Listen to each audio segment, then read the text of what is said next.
Sounds like a robust, booming economy to me, doesn't it to you? Deprivation of items ranging from sugar to tire to automobiles. There's a poster of the time. No, dear people, it ended only after World War II when millions of American military personnel returned home and the nation returned more to its historical free market practices.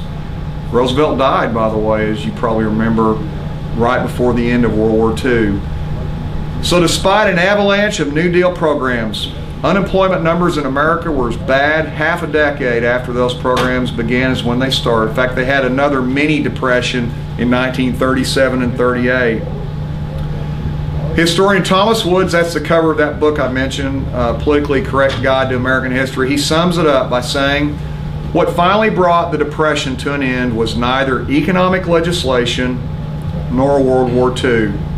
Instead, it was the return to normal conditions following the war and the removal of the uncertainty that had haunted business during the FDR years. That woman looks uncertain, doesn't she?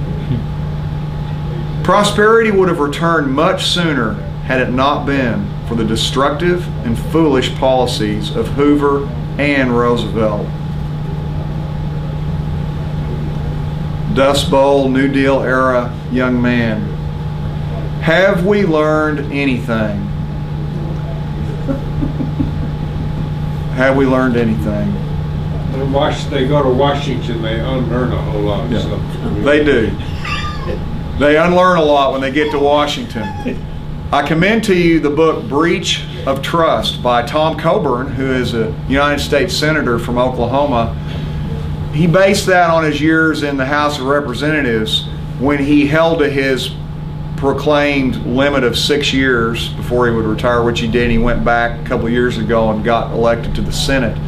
But he talks about how the reason that folks get frustrated with people in Washington, representatives, senators of whatever political stripe, is that if you peel back the veil, it's about careerism. That's what he says it is. Isn't that always the excuse?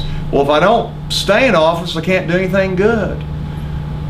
If that's good, we don't want any more of it. Sir, ma'am, okay? So that would be how I would leave today, this talk, New Deal or Raw Deal.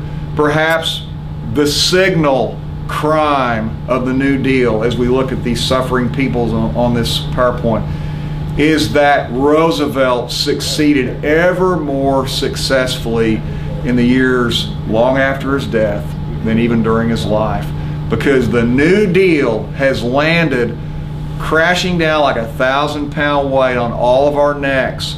And now, no matter what political party they're in, when they get to Washington, and even when they're here in Austin or Houston or wherever, because they all want to get to Washington, right?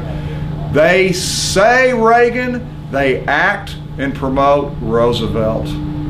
Okay, and I hate to say it, but even Reagan had a little more of Roosevelt in him than I'd like to admit. All right, that's it. Thank you very kindly. It's not all of it, because Roosevelt made disastrous deals with silent.